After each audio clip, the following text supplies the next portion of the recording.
शहर नूराबाद अपनी शान, अपने सौदागरों, अपनी पुरानी हवेलियों और उस किले के लिए मशहूर था जो ऊंची पहाड़ियों के बीच बादशाह जफर अली शाह की हुकूमत का निशान बनकर खड़ा था। जफर अली शाह सिर्फ नाम का बादशाह नहीं था, वो एक समझदार, नर्म दिल और बहुत इंसाफ पसंद इंसान था। लोग उसकी इज्जत इसलिए भी करते थे क्योंकि वो अपने दिल और फैसलों में बराबरी रखता था। उसकी रियासत में रहने वाला हर शख्स उसके लिए ईमान की तरह था, चाहे वो फकीर हो या ताजिर, अमीर हो या गरीब। जफर अली शाह की एक खूबसूरत बीवी थी, जरीना खातून। शहर में उसकी खूबसूरती के किस्से आम थे। लोग कहते थे कि जरीना खातून जैसे चेहरे खुदा हर दौर में बहुत कम बनाता है। आंखें ऐसी कि लगता हो काले बादलों में चांद की झलक छुपी हो, और अदाएं ऐसी कि जैसे किसी की रूह को खींच ले। जफर अली शाह उसे बहुत चाहता था, शायद अपनी हुकूमत से भी ज्यादा। लेकिन जरीना खातून के दिल में एक अजीब बेचैनी थी, एक ख्वाहिश जो वो किसी से कह नहीं पाती। उसे ताज, शोहरत और ऐश चाहिए थे, लेकिन साथ ही वो आजाद रहना चाहती थी। जफर अली शाह की दी हुई इज्जत उसे पसंद थी, मगर उसकी मोहब्बत का बोझ वो उठाना नहीं चाहती थी। वक्त बीतता गया और धीरे धीरे उसके दिल में लालच निघर कर लिया। ऐसा लालच जो इश्क को अंधा कर देता है, इंसानियत को मार देता है और रिश्तों को जला के राख कर देता है। किले में एक नौजवान था, नादिर। वो राजमहल का ही एक मुलाजिम था, लेकिन अपनी चालाकी से छोटी सी नौकरी के बावजूद बड़े लोगों के बीच जगह बना लेता था। उसके चेहरे पे मासूमियत और जबान पे चिकनाहट का ऐसा मेल था कि सामने वाला धोखा खाए बिना नहीं रह सकता था। जरीना खातून की नजर पहली बार नादिर पर तब पड़ी जब वो महल के बाग में गुलाबों को पानी दे रहा था। धूप हल्की थी, हवा धीमी थी और फूलों की खुशबू पूरे बाग में फैली हुई थी। जरीना खातून रेशमी चुनरी ओढ़े, लंबा गाउन पहने अपने दो खास नौकरों के साथ टहल रही थी। उसकी नजर जैसे ही नादिर पर पड़ी, उसे यूं महसूस हुआ जैसे उसके दिल की नींद अचानक टूट गई हो। नादिर ने सिर उठाकर देखा, उसकी नजरें जरीना खातून की आंखों से मिलीं, मगर वो पल जैसे दिल के किसी कोने में दर्ज हो गया। उस पल से पहले नादिर जरीना खातून को सिर्फ अपने बादशाह की बेगम समझता था, लेकिन उस पल के बाद वो उसे सिर्फ एक औरत समझने लगा, और एक ऐसी औरत जिसने उस पर ध्यान दिया था। ये ध्यान उसके लिए जहर भी था और नशा भी। दिन गुजरते गए और बाग में जरीना खातून की टहलना बढ़ गई, और नादिर का बाग में काम करने का वक्त भी। ये सब महल के कुछ कारिंदों ने देखना शुरू किया, लेकिन किसी की हिम्मत नहीं थी कि बादशाह के सामने एक लफ्ज भी कहे। बादशाह जफर अली शाह अपने कामों में इतना मग्न रहता था कि उसे अपने ही महल में उठ रही खामोशी की आवाज भी सुनाई नहीं दी। वो अपने बेगम पर इतना भरोसा करता था कि शक की परछाइयां भी उसे धुंधली लगती थीं। जरीना खातून अब अक्सर अपने कमरे की खिड़की से बाग को देखती रहती। वो खिड़की उसी रास्ते की तरफ थी जहां से नादिर हर रोज गुजरता था। वो उसकी मुस्कुराहट, उसके हाथों की हरकतें, यहां तक कि उसके पांव की चाल भी गौर से देखती। उसकी आंखों में एक चमक आने लगी, वही चमक जो किसी धूर्त इंसान में लालच जगाती है। एक शाम जब हल्की बारिश हो रही थी, जरीना खातून ने नादिर को अपने कमरे में बुलवाने का हुक्म दिया। आगे बढ़ने से पहले वो अपनी हरकत पर खुद हैरान भी हुई, मगर उसका दिल उससे कह चुका था, तू बादशाह की बीवी है, तेरे पास कोई तेरी मर्जी पूछने वाला नहीं है। वो खुद को ये बहाने देकर अपने गुनाह को हल्का कर रही थी। नादिर जब कमरे में आया, उसने पहली बार जरीना खातून को इतनी नजदीक देखा। कमरे में गुलाब की खुशबू फैली थी। जरीना खातून रेशमी परिधान में बैठी थी और उसकी आंखों में एक अजीब चमक थी, जैसे दिल में कोई राज हो। जरीना खातून ने नरम आवाज में पूछा, तुम्हारा नाम नादिर है? जी बेगम, नादिर ने सर झुका दिया।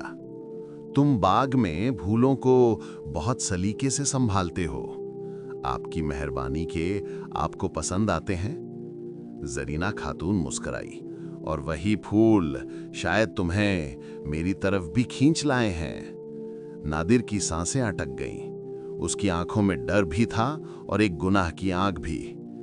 बेगम, मैं तो बस एक खिदमतगार हूं। जरीना खातून ने धीरे से कहा, खिदमत सिर्फ महल की नहीं, दिलों की भी की जाती है। उस शाम महल के दीवारों के बीच एक ऐसा राज जन्मा जो आने वाले दिनों में पूरे नूराबाद की तकदीर बदलने वाला था। ये रिश्ता जो शुरू हुआ गुनाह से, खामोशी से और धोखे से, धीरे धीरे महल की दीवारों में फैलता गया। दोनों चुपके चुपके मिलने लगे।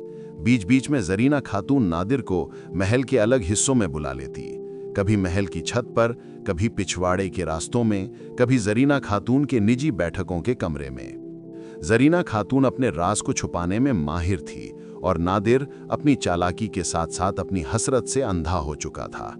अब उसे किले से मंत्रियों और राजकुमारों से भी ज्यादा अहम समझने की बीमारी हो गई थी।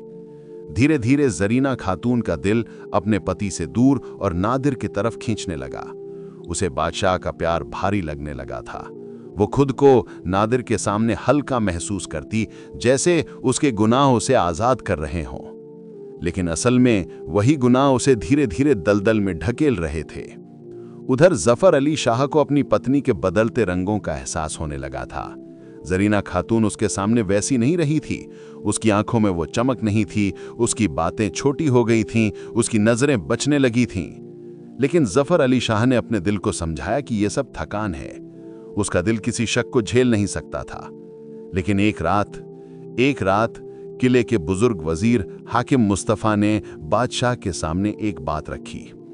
जा पनाह, हमें कुछ दिनों से महल में अजीब हरकतें दिखाई दे रही हैं। किस तरह की? कुछ लोग हैं जो कहते हैं कि बेगम साहिबा और बाग के मुलाजिम नादिर के बीच कुछ राज छुपे हुए हैं। जफर अली शाह को लगा जैसे उसका दिल किसी हाथ ने पकड़ लिया हो। उसने खुद से कहा कि यह सब झूठ होगा, लेकिन एक दर्द था जो दिल में उतर गया। उसने वजीर को जाने दिया, मगर खुद सो नहीं पाया। अगले ही दिन जफर अली शाह ने महल के पहरेदारों की तैनाती बदल दी। वो देखना चाहता था कि आखिर हकीकत क्या है। और फिर वही हुआ जिसे सुनने से भी किसी वफादार पति का दिल फट जाता है। एक रात पहरेदारों ने चुपके से राजा को उस हिस्से में ले जाया जहां जरीना खातून और नादिर अक्सर मिलते थे। वहां रोशनी मंद थी और वहीं पर्दे के पीछे दो परछाइयां किसी ख्वाहिश की आग में जल रही थी। जफर अली शाह कुछ पल के लिए ठिठक गया। उसकी सांसें भारी हो गईं, उसके कदम रुक गए। उसका दिल टूटने से पहले थम जाना चाहता था। उसी कमरे से जरीना खातून की धीमी खनकती हंसी की आवाज आई। वही हंसी जो जफर अली शाह ने कभी अपने लिए सुनी थी। उसने पर्दे को हटाया और फिर दुनिया उसके लिए रुक गई। उसे अपनी मोहब्बत का सबसे बड़ा धोखा उसी के सामने खड़ा दिखा। वो बीवी जिसके लिए उसने दुनिया की हर आसानी जुटाई थी, वो औरत जिसे उसने अपने दिल की रानी बनाया था, वो आज किसी और के गले में हाथ डाले हंस रही थी। जफर अली शाह की आंखों में आंसू नहीं थे, बस एक खामोशी थी जो चीख बन सकती थी, मगर वो चीख ही नहीं। जफर अली शाह कुछ पल के लिए उस दृश्य को देखता रहा, जैसे उसकी रूह शरीर से निकलकर हवा में ठहर गई हो। कमरे की मंद रोशनी में जरीना खातून और नादिर दोनों ने उसकी मौजूदगी को महसूस नहीं किया। जरीना खातून के चेहरे पर चमक थी, आंखों में एक ऐसी नरमाहट थी जो किसी वफादारी से नहीं बल्कि गुनाह की गर्मी से पैदा हुई थी। नादिर उसे नजदीक खींच रहा था। दोनों हंस रहे थे। दोनों बेखबर थे कि उनकी दुनिया का दरवाजा अब टूट चुका था। जफर अली शाह ने पीछे खड़े पहरेदार को हाथ से इशारा किया कि कोई आवाज न करे। उसके दिल में तूफान उठ रहा था, लेकिन चेहरे पर अजीब सी खामोशी थी। कुछ सेकंड बाद उसकी आवाज आई, धीमी, टूटी हुई, लेकिन इतनी भारी कि कमरे की हवा भी कांप गई। जरीना खातून। दोनों के होंठों पर जमी मुस्कुराहट उसी क्षण मल गई। जरीना खातून के चेहरे से सारा रंग उड़ गया। उसने पलट कर देखा, दरवाजे पर खड़े बादशाह को। जिस आदमी को उसने कभी मोहब्बत का आसमान समझा था, आज वही व्यक्ति उसके सामने एक टूटा हुआ इंसान बनकर खड़ा था। नादिर को तो जैसे बिजली ने छू लिया हो। उसने घबराकर हाथ पीछे कर लिए और जमीन की तरफ देखने लगा। उसके पैर कांप रहे थे। कमरे में सिर्फ खामोशी थी, वो खामोशी जो किसी तूफान से पहले आती है। जफर अली शाह धीरे धीरे अंदर आया। उसके कदमों की आवाज तक में दर्द की गूंज थी। उसने दोनों को देखा। एक बार नहीं, कई बार, जैसे उसका दिल ये मानने से इनकार कर रहा था कि ये सब हकीकत है। तुम दोनों। उसका गला कांप रहा था। कितने दिनों से ये चल रहा है। जरीना खातून की आवाज नहीं निकल रही थी, वो जैसे सूख गई थी। कांपते हुए होंठों से सिर्फ इतना निकला, जहां पना मैं। चुप। जफर अली शाह की आवाज पहली बार तलवार जैसी हुई। मेरे सामने झूठ मत बोलना, आज सच कह दो। इतनी हिम्मत तो दिखा दो कि अपने गुनाह को स्वीकार कर सको। जरीना खातून की आंखों से आंसू गिरने लगे, लेकिन जफर अली शाह की आंखें अब भी सूखी थीं। इंसान तब रोता है जब दिल में थोड़ी भी मोहब्बत बाकी होती है, लेकिन जफर अली शाह के दिल में उस पल कुछ भी नहीं बचा था। ना भरोसा, न नरमी, न मोहब्बत। नादिर ने हिम्मत जुटाकर कहा, जहां पनाह, मुझसे गलती हुई है, मुझे माफ कर दीजिए। जफर अली शाह ने एक कदम नादिर की तरफ बढ़ाया। गलती? तुमने इस रियासत की इज्जत की जड़ें काट दी और तुम इसे गलती कहते हो? नादिर के कदम पीछे हटने लगे। जरीना खातून ने कांपते हुए कहा, जहां पनाह, मैंने आपकी मोहब्बत की कद्र नहीं की। मैं इस आग में फंस गई थी, मुझे माफ कर दीजिए। जफर अली शाह ने उसे देखा। वो नजर किसी मौत से भी भारी थी। अगर मेरे दिल में तुम्हारे लिए जरा भी मोहब्बत बाकी होती, शायद मैं माफ कर देता, लेकिन तुमने मेरे भरोसे को मारा है, मेरी इज्जत को रौंदा है, उस घर को मैला किया है जिसे मैंने अपने खून पसीने से सजाया था। जरीना खातून जमीन पर गिर गई और रोते हुए कहा, मैं आपकी रहम की हकदार हूं। रहम? जफर अली शाह ने आंखें बंद कर लीं। रहम उन पर होता है जिनके दिल में शर्म होती है। फिर उसने पहरेदारों को बुलाया। नादिर को गिरफ्तार करो, अभी, इसी वक्त। नादिर को पकड़ लिया गया। वो चिल्लाता रहा, जहां पनाह, मुझे एक मौका दीजिए, मैं। लेकिन उसकी आवाज बेकार हो गई। वो एक ऐसे गुनाह की गिरफ्त में था जिसका कोई बहाना नहीं था। अब जरीना खातून अकेली रह गई थी, फर्श पर बैठी, रोती हुई, टूटती हुई। उसकी आंखों में जो चमक थी वो बुझ चुकी थी। वो चेहरा जो कभी नूराबाद की शान था, आज शर्म और डर से मिट्टी में मिल चुका था। जफर अली शाह ने कुछ पल उसे देखा, फिर उसने कहा, जरीना खातून, आज से तुम मेरे लिए मर चुकी हो। जरीना खातून को लगा जैसे उसके दिल पर किसी ने पत्थर फेंक दिया हो। मुझे किले से बाहर ले जाओ, बादशाह ने पहरेदारों से कहा। जरीना खातून ने हाथ जोड़कर कहा, जहां पनाह, मुझे तलाक दीजिए, सजा दीजिए, लेकिन कृपा कर मुझे किसी अंधेरी कोठरी में ना भेजिए। मैं कमजोर हूं, तन्हाई मुझे मार डालेगी। जफर अली शाह ने आखिरी बार उसे देखा। जिस रात मैंने तुम्हें राजमहल की रानी बनाया था, उस रात तुमने मुझसे कहा था कि तुम्हें तन्हाई से डर नहीं लगता, लेकिन आज तुम्हें तन्हाई से डर लग रहा है। बेगैरत इंसान हमेशा अपने गुनाह के बाद ही तन्हाई से डरता है। और उसी क्षण फैसला हो गया। जरीना खातून को किले के पिछवाड़े वाले महल में बंद कर दिया गया। वो कमरा जहां सिर्फ धोखेबाजों को रखा जाता था। उसके कपड़े, उसके गहने, उसका ताज, सब उससे ले लिया गया। उस रात जरीना खातून चिल्लाती रही, रोती रही, दरवाजे को पीटती रही, जहां पनाह, मुझके साथ ऐसा मत कीजिए, मैं मर जाऊंगी। लेकिन फैसले अब बदल नहीं सकते थे। उधर नादिर को जेल में बंद कर दिया गया। वो डर से कांप रहा था। उसे लग रहा था कि उसे मौत की सजा मिलेगी। लेकिन जफर अली शाह ने एक अजीब फैसला किया। उसने कहा, नादिर को मौत मत दो, उसे महल से जितनी दूर हो सके उतनी दूर ले जाकर छोड़ दो। उसके पाप की सजा उसकी बाकी जिंदगी होगी। हर दिन, हर पल उसे जीने दो, लेकिन शर्म की आग में। इस सजा से बुरी कोई सजा नहीं हो सकती थी। नादिर को अगले ही दिन सरहद के पार एक वीराने में छोड़ दिया गया। उसके पास न पैसा था, न कपड़े, न पहचान। उसकी जबान की चिकनाहट अब किसी काम की नहीं थी। उसकी आंखों में अब सिर्फ डर था। वो जंगलों में भटकने लगा। कोई उसे खाना नहीं देता था। लोग उसके चेहरे पर गुनाह की छाप देख लेते थे। कई दिनों तक भटकते हुए उसका मन पागल हो गया। वो खुद से बातें करता, रोता, चीखता। बेगम ने कहा था हम साथ रहेंगे, उसने मुझसे झूठ बोला, सब खत्म हो गया। नादिर की हालत ऐसी हो गई कि कोई उसे इंसान समझने को भी तैयार नहीं था। धीरे धीरे उसका चेहरा, उसकी चाल, उसका दिमाग सब बिखरता गया। कुछ महीनों बाद जंगल के पास कुछ गांव वालों को एक पागल सा आदमी मिलता था जो पेड़ों से बातें करता और हवा में नाम पुकारता, जरीना खातून, जरीना खातून। लोग उसे पागल नादिर कहते थे।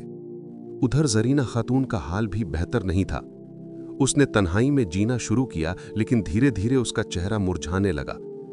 जिस औरत के लिए कभी शहर की लड़कियां मिसालें देती थीं, आज वही औरत तन्हाई के अंधेरे में अपना चेहरा पहचान नहीं पाती थी। दिन बीतते गए, रातें और लंबी होती गईं। तन्हाई की दीवारें उसके कानों में आवाजें फुसफुसाती हैं। धोखेबाज औरत, बेवफा, राजघराने की बर्बादी। जरीना खातून पागल जैसी हो गई। कभी रोती, कभी चिल्लाती, कभी खुद से बातें करती।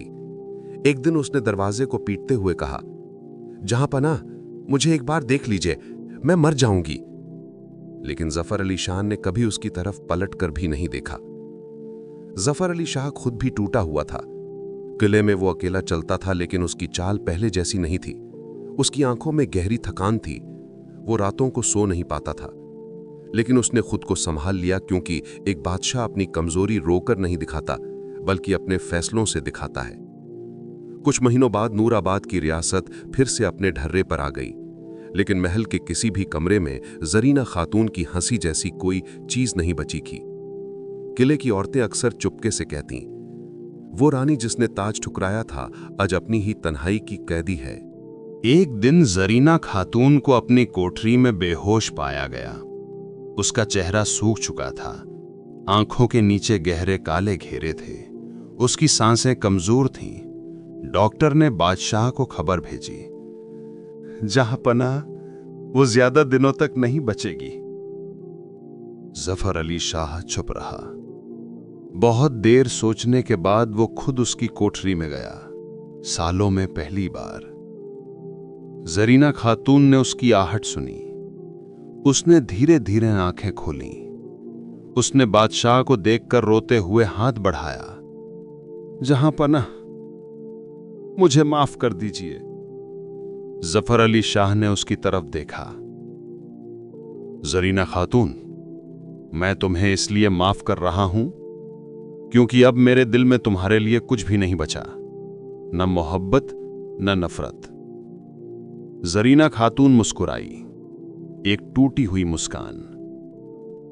तो आप मुझे माफ करते हैं?